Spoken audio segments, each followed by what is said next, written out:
The Black Administrators in Child Welfare is a unique organization that's been in existence for 38 years, on the forefront of advocacy, program development, policy development for children in the child welfare system, and more specifically African American children. We believe that if this country solves the ills of African American children, then it will solve the ills for all children. Policy and legislative change can broadly affect everyone, from those people that they see every day and their social service agencies to people across the country, because it's so broad. Remember, this is 38 years ago. Institutional racism was really very prevalent. And you begin to see how problems related to the needs of black children and families were not being met. Black children and families had different needs, and they needed to respond to those in a different way.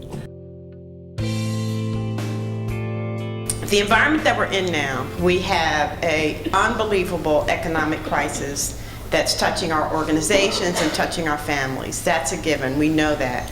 We also have some other things that are going on. We have some extraordinary, the best new legislation that's been passed in probably 30 years in the Fostering Connections legislation, which creates all kinds of opportunities for us moving forward. We have a phenomenal new administration, which at least has its ears and hearts open, if not its pocketbook yet, with enough money to the concerns that we have. There's a stimulus package that if we're smart and thoughtful and strategic, we can tap into and benefit from. So it's a time of challenge and a time of opportunity, and with that, I think, comes the potential for the type of change that our children and families deserve. But it's going to take the leadership of each of us, individual leadership and organizational leadership, in order to take advantage of the potential that we have right now in this country to really think outside of the box, think differently, and do differently on behalf of children. There's not a lack of resources, there's a lack of creativity, and our ability as professionals, as change agents, community-based organizations, public agencies, to think outside of the box, the evolution of society, using technology, there's a lot to offer, there's a lot out there for us to capitalize on to help the same client base that we've always serviced. So whether we're a 2-year-old organization or a 100-year-old organization, the same types of opportunities exist. Bush administration, Obama administration, I mean, policy and politicians, bureaucracies still operate the same. And so the best piece of legislation can still get caught up at this level or that level. But our advocacy from a grassroots effort, from a community-based, bottom-up approach is the best way for us to try and push agendas forward. We'll continue to do that at the local, state, national level. And I'm hopeful that we'll have success. I'm hopeful that we'll work through this economy. But despite what the economy does, and despite whether or not legislation is passed, those children and families are still there. So we still have to be creative in servicing them. Our job now is to become more visible in the eye of the media around getting this issue out, so it's raising awareness of the issue.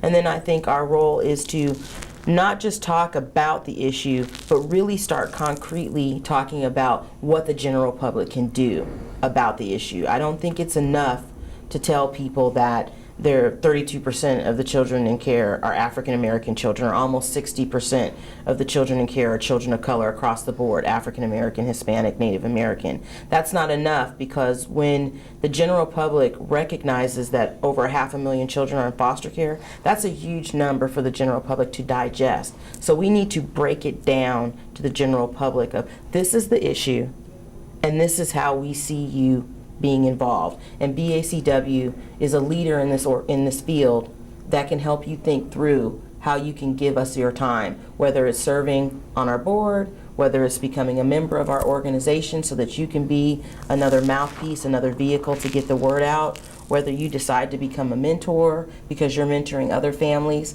So I think we need to articulate how we want people to join our effort and give them specific direction about how they can make changes. With the technology tools that we have now, we can communicate back and forth on a webcast. I can be able to do a service plan. You can go in and add your pieces. We can go in there and critique, and we can even have some video conferences that allow us all to participate and include the client, which allows the client to know, I know what you're doing now with me, I know what all of you are doing, and I feel like I'm kind of a driver in this force and a real partner in that process.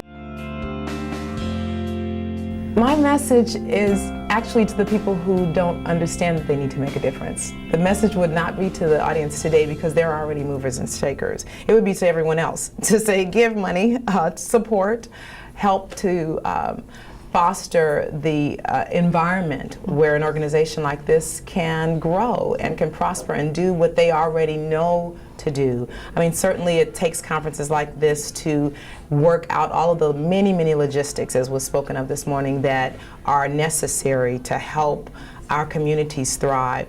These are our children. We're going to make a difference. We should not let other people make decisions for our children and our families.